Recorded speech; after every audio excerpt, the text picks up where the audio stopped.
ನಂದಿನಿ, ಅಮ್ಮ, ನೀನು ಹುಡ್ಕೊಂಡು ಲಕ್ಷ್ಮಿ ಅಂತ ಬಂದಿದ್ದಾರೆ. ಲಕ್ಷ್ಮಿನಾ? ಹಾಲಲ್ಲಿ ಕೂರಿಸಿದ್ದೀನಿ. ಸರಿಮ್ಮ, ಅವ್ರಿಗೆ ಕಾಫಿ ಕೊಡಿ, ನಾ ಬರ್ತೀನಿ. ಹ್ಞೂ.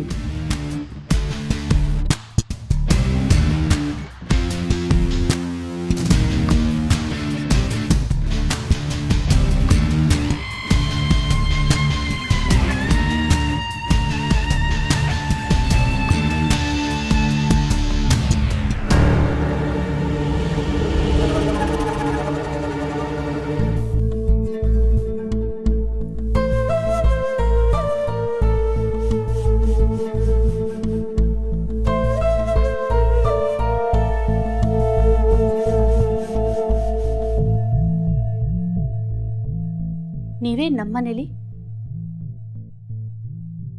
ಕೋರ್ಟಲ್ಲಿ ಕೇಸ್ ನಡಿಬೇಕಾದ್ರೆ ಹಾಗೆಲ್ಲ ಆಪೋಸಿಟ್ ಲಾಯರ್ ಮನೆಗೆ ಬರೋ ಹಾಗಿಲ್ಲ. ಬಹುಶಃ ನಿಮ್ಗೆ ಇದೆಲ್ಲ ಗೊತ್ತಿಲ್ಲ ಅನ್ಸುತ್ತೆ. ಪರವಾಗಿಲ್ಲ, ಕೂತ್ಕೊಳ್ಳಿ ಕೂತ್ಕೊಳ್ಳಿ.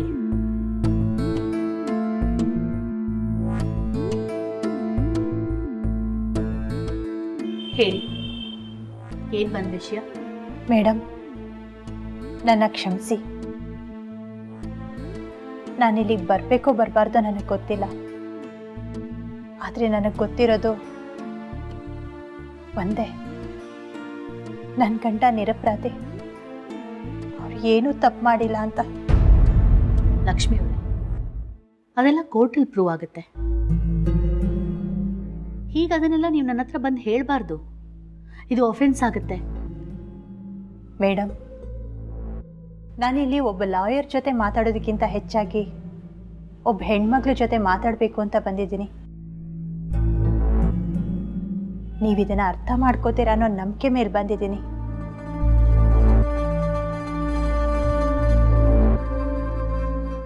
ನನಗೆ ಗೊತ್ತು,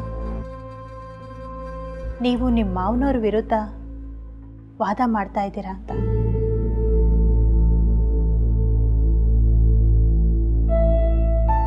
ಅದಕ್ಕೋಸ್ಕರನಾದರೂ ನೀವು ಈ ಕೇಸ್ನ ಗೆಲ್ಲೇಬೇಕು ಅಂತ ನಿರ್ಧಾರ ಮಾಡಿರ್ತೀರ. ಯಾಕೆಂದ್ರೆ ಇದರಲ್ಲಿ ನಿಮ್ಮ ಸಂಸಾರದ ವಿಷಯನೂ ಇದೆ ಅಲ್ವಾ ಮೇಡಮ್? ಲಕ್ಷ್ಮಿ, ದಯವಿಟ್ಟು ಹಾಗೆಲ್ಲ ಮಾತಾಡಬೇಡಿ.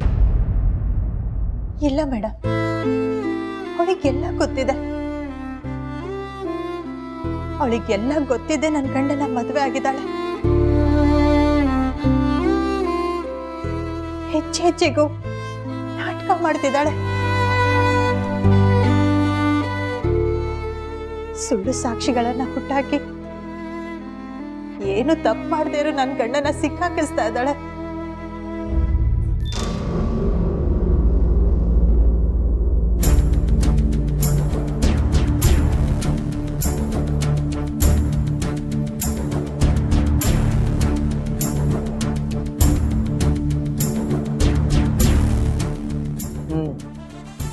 ಎಸ್ ಮಿಸ್ಟರ್, ಏಕೆ ಏನು ನಿಮ್ಮ ವಾದ ಈ ವಿಚಾರವಾಗಿ? ಈ ಪ್ರಕರಣದ ಕೇಂದ್ರ ಬಿಂದು ಆಗಿರೋ ನನ್ನ ಕ್ಲೈಂಟ್ ರಾಘವ್ ಅವರ ಪತ್ನಿ ಲಕ್ಷ್ಮಿ ಅವ್ರನ್ನ ವಿಚಾರಣೆ ಮಾಡೋಕ್ಕೆ ಅನುಮತಿ ಕೊಡಬೇಕು ಅಂತ ಕೇಳ್ಕೊತೀನಿ. ಇವರು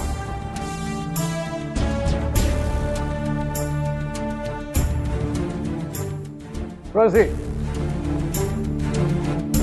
ಲಕ್ಷ್ಮಿ,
ಲಕ್ಷ್ಮಿ ಅವರೇ,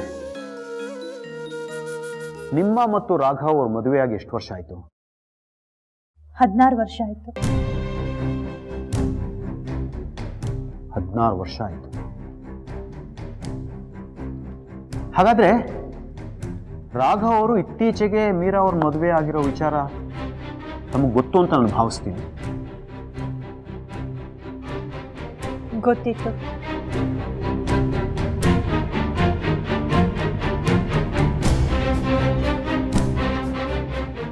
ಮೀರಾ ಜೊತೆ ನಮ್ಮ ಯಜಮಾನ್ರ ಮದುವೆ ಮಾಡಿಸಿದ್ದೆ ನಾನು.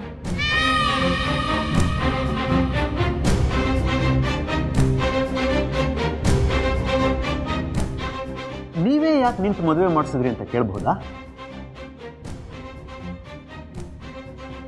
ಸರ್, ನನಗೆ ಕ್ಯಾನ್ಸರ್ ಇದ್ದಿದ್ದ ವಿಷಯ ನನಗೆ ಗೊತ್ತಾಯ್ತು. ನಾನು ಸತ್ತ ಮೇಲೆ ನನ್ನ ಮಕ್ಕಳು ಅನಾಥರಾಗಬಾರ್ದು. ನನ್ನ ಗಂಡನ ಪ್ರತಿ ಹಂತದಲ್ಲೂ ನನ್ನ ಕಷ್ಟ ಸುಖದಲ್ಲಿ ಹೆಜ್ಜೆ ಹಾಕ್ತಾನೆ ಬಂದ.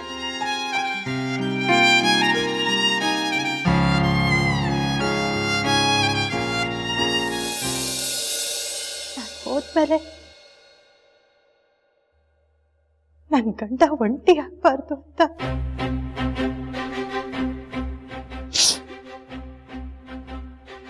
ನಾನು ಮೀರನ್ನ ಈ ಮದುವೆಗೆ ಒಪ್ಸಿ ನಾನೇ ಈ ಮದುವೆ ಮಾಡಿದೆ.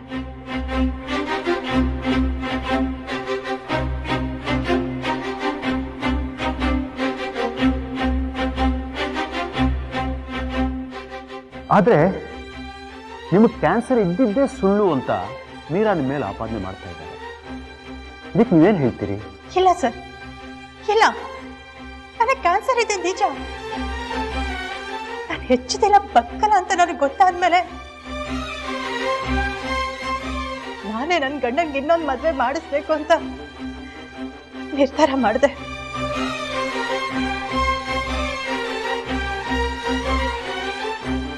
ನನ್ನ ಮನೆಯನ್ನ ನೋಡ್ಕೊಳ್ಳೋದಕ್ಕೆ ಒಂದು ಹೆಣ್ಣಿನ ಅವಶ್ಯಕತೆ ಇತ್ತು.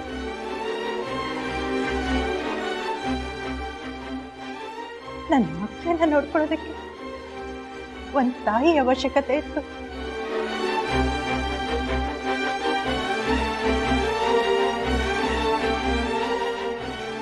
ಅದಕ್ಕೆ ನಾನು ಈ ನಿರ್ಧಾರ ಮಾಡಲೇಬೇಕಾಯ್ತು.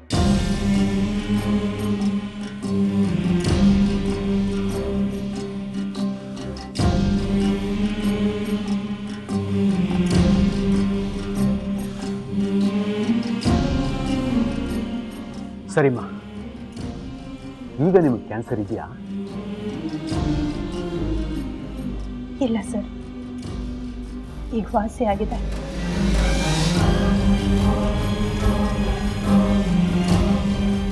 ಅಂದರೆ ಹೇಗೆ ವಾಸಿ ಆಯ್ತಮ್ಮ? ನನಗೆ ಕ್ಯಾನ್ಸರ್ ಲಾಸ್ಟ್ ಸ್ಟೇಜಲ್ಲಿ ಇತ್ತು ಸರ್. ಡಾಕ್ಟರ್ ನಾನು ಹೆಚ್ಚು ದಿನ ಬದುಕಲ್ಲ ಅಂತಲೂ ಹೇಳಿದ್ರು.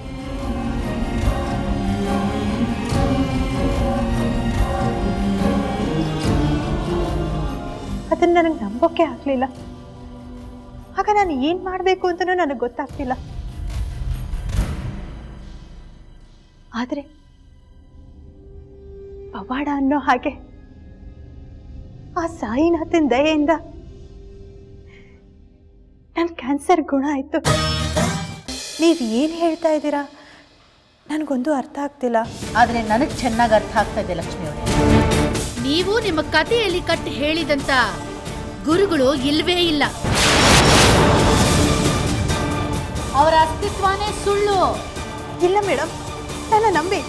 ನಾನ್ಯಾಕೆ ಸುಳ್ಳು ಹೇಳಿ? ಇಲ್ಲದೆ ಇರೋರ್ನ ನಾನ್ಯಾಕೆ ಸೃಷ್ಟಿ ಮಾಡಲಿ? ಕೋರ್ಟು ಸಾಕ್ಷಿಗಳನ್ನ ಕೇಳುತ್ತೀಯ ಹೊರತು ನಮ್ಮ ನಂಬಿಕೆಗಳನ್ನಲ್ಲ. ನಮ್ಮ ನಂಬಿಕೆ ಅಥವಾ ಆ ದೇವರು ಇಲ್ಲಿ ಬಂದು ನಿಂತು ಸಾಕ್ಷಿ ಹೇಳೋದಕ್ಕಾಗೋದಿಲ್ಲ.